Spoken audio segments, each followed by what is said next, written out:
Assalamualaikum warahmatullahi wabarakatuh. Alhamdulillahirabbil alamin. Marilah pada kesempatan hari ini kita belajar lagi tentang pembelajaran fikih bab tayamum.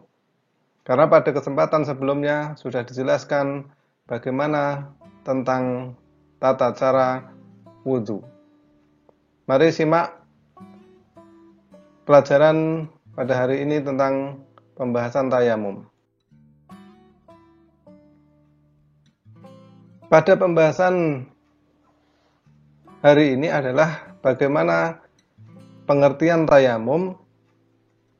Nanti kita bahas yaitu pengertian tayamum menurut bahasa dan pengertian tayamum menurut istilah.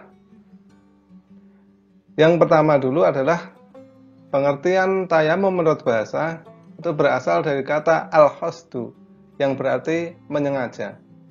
Kemudian kalau menurut istilah adalah menyengaja menggunakan debu yang suci untuk menyapu muka dan tangan untuk menghilangkan hadas sebagai pengganti wudhu atau mandi. Artinya dalam pembahasan ini adalah kita melaksanakan tayamum itu disebabkan karena tidak adanya air sebagai pengganti wudhu atau mandi. Yang dimaksud di sini adalah mandi besar. Kemudian pembahasan berikutnya adalah tentu dasar hukumnya ada pada waktu kita melaksanakan. Dasar hukumnya adalah bisa kita lihat bersama ayat berikut yang bunyinya A'udzu billahi minasyaitonir rajim. Ya ayyuhalladzina amanu la taqrabus salata wa antum sukara hatta ta'lamu ma taquluna wa la junuban illa 'abiri sabilin hatta taqtashiru wa in kuntum maradaw aw ala safarin aw jaa'a ahadun minkum minal ghaa'iti aw lamastumun nisaa falam tajidu ma'an fatayammamu sa'idan thayyiban famsahu biwujuhikum wa aydikum innallaha kana ghafuwan ghafura.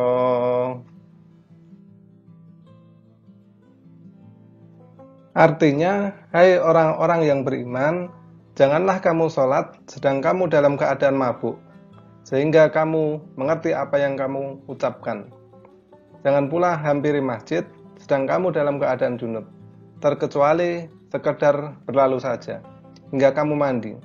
Dan jika kamu sakit atau sedang musafir atau datang dari tempat buang air atau kamu telah menyentuh perempuan kemudian kamu tidak mendapat air, maka bertayamumlah kamu dengan tanah yang baik atau suci, sapulah mukamu dan tanganmu, sesungguhnya Allah Maha Pemaaf lagi Maha Pengampun.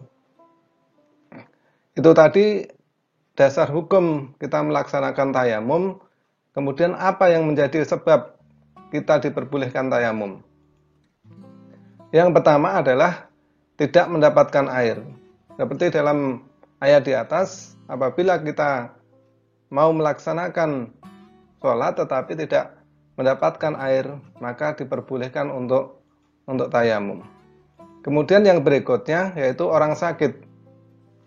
Orang sakit adalah yang dimaksud di sini adalah orang yang sakit sebenarnya bisa untuk wudhu, tetapi karena dikhawatirkan sakitnya semakin parah, maka dalam hal ini diperbolehkan untuk tidak berwudhu, menggantinya dengan tayamum. Kemudian yang selanjutnya adalah ada air tetapi sangat dingin. Ini hampir sama dengan orang sakit. Jadi dalam keadaan yang sangat dingin sekali, ada air tetapi dikhawatirkan sangat kedinginan, maka diperbolehkan untuk bertayamum. Marilah kita perhatikan bagaimana tata cara tayamum yang dicontohkan oleh Rasulullah SAW. Coba simak video berikut. tata cara tayamum yang pertama, kita tempelkan kedua tangan kita ke dinding atau meja atau tanah. Yang pertama, kita contohkan seperti ini. Tempelkan. Kemudian langkah kedua kita tiup.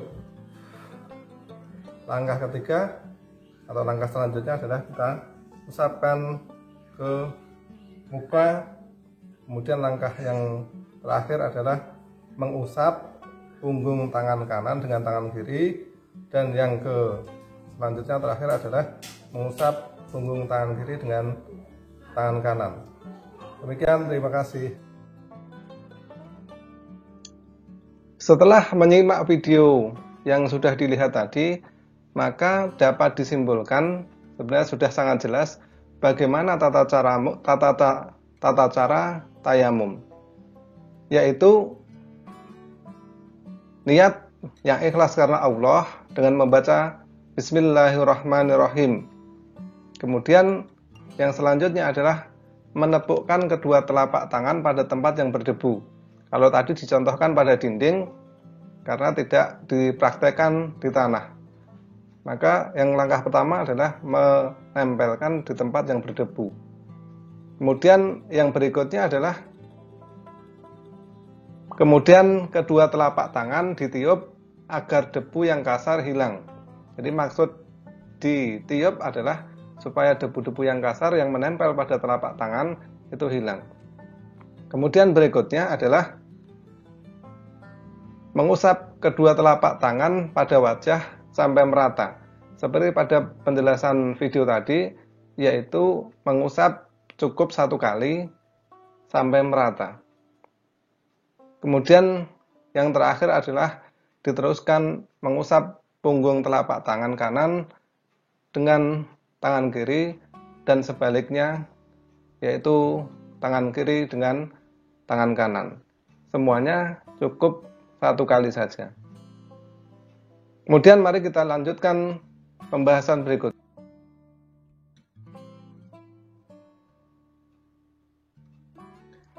Setelah kita mengetahui bagaimana tata cara tayamum yang benar, maka tentu ada hal-hal yang membatalkan tayamum, dan saya yakin semuanya sudah memahami apa yang membatalkan tayamum.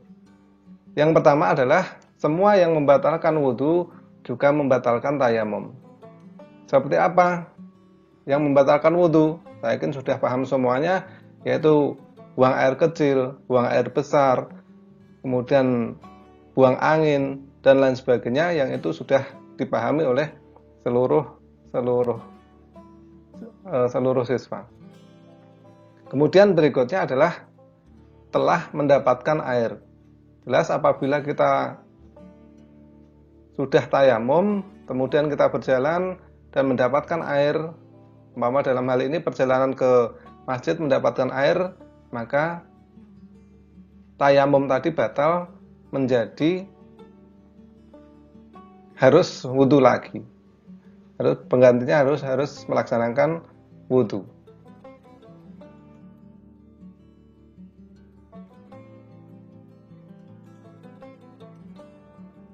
Kemudian dalam hal ini juga kita bahas tentang alat-alat toharoh. Maksudnya alat-alat bersuci itu apa saja. Yang pertama adalah tentu air, kemudian debu, batu atau benda padat. Kita bahas satu-satu. Yang pertama adalah air. Air merupakan alat utama untuk bersuci atau toharoh, baik mensucikan badan, pakaian, maupun benda. Demikian juga digunakan untuk bersuci dari najis maupun hadas. Untuk pembahasan air ini nanti kita bahas lebih detail tentang macam-macam air. Kemudian yang berikutnya tentang debu. Debu yang digunakan untuk bersuci atau tayamum adalah debu yang suci dan kering. Debu ini terletak di tanah, pasir, tembok, atau dinding. Seperti pada contoh bagaimana tata cara tayamum tadi adalah ditempelkan ke tembok atau dinding. Kemudian yang berikutnya adalah batu atau benda padat. Jadi yang dimaksud benda padat di sini tidak boleh kotoran maupun tulang. Kalau di sini dicontohkan adalah daun, kertas, tisu, kemudian batu itu bisa, kayu, dan lain sebagainya, atau semacamnya digunakan khusus ketika tidak mendapatkan air.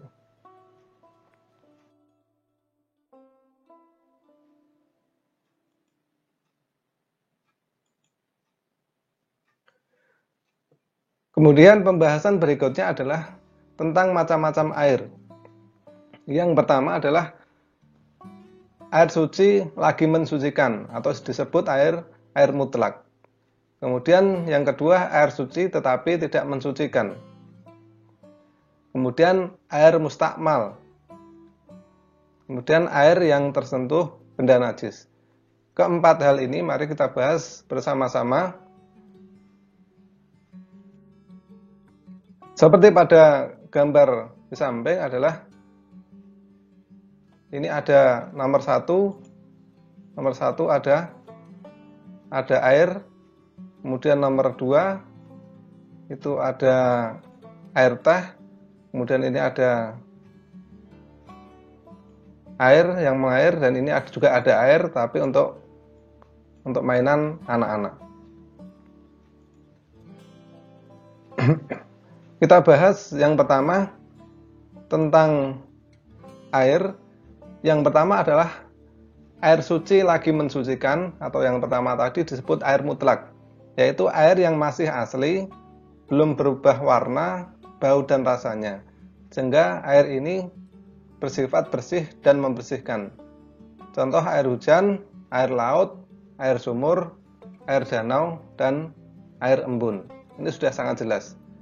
Kemudian yang kedua, air suci tetapi tidak mensucikan, yaitu air yang sifatnya bersih tapi tidak dapat berfungsi untuk mensucikan, atau air yang telah bercampur dengan zat lain yang suci, sehingga warna, bau, rasa sudah tidak dapat disebut sebagai air biasa. Seperti contoh ini adalah air teh, air kopi, air gula, dan lainnya. Air ini walaupun suci, boleh diminum tetapi tidak dapat mensucikan, yaitu tidak sah digunakan untuk wudhu atau mandi karena telah berubah warna, bau, dan rasanya. Kemudian pembahasan yang selanjutnya adalah air mustakmal, yaitu air bekas dipakai untuk bersuci, berwudhu atau mandi. Hukumnya air mustakmal sama dengan hukum air suci mensucikan atau mustakmal. Air seperti ini masih boleh digunakan selama tidak mengalami perubahan dalam satu dari 3 sifat utamanya, yaitu warna, bau, dan rasa. Kemudian pembahasan yang terakhir adalah air yang tersentuh benda atau najis. Air seperti ini banyak atau sedikit tetap dinilai suci dan mensucikan asalkan tidak berubah sifat utamanya. Khusus nomor 4 ini maksudnya berubah sifat utamanya apa? Warna, bau, dan rasanya. Jadi ada 3 hal ini, asalkan tidak berubah 3 hal itu, maka boleh digunakan untuk bersuci. Demikian yang dapat saya sampaikan, semoga bermanfaat. Assalamualaikum warahmatullahi wabarakatuh.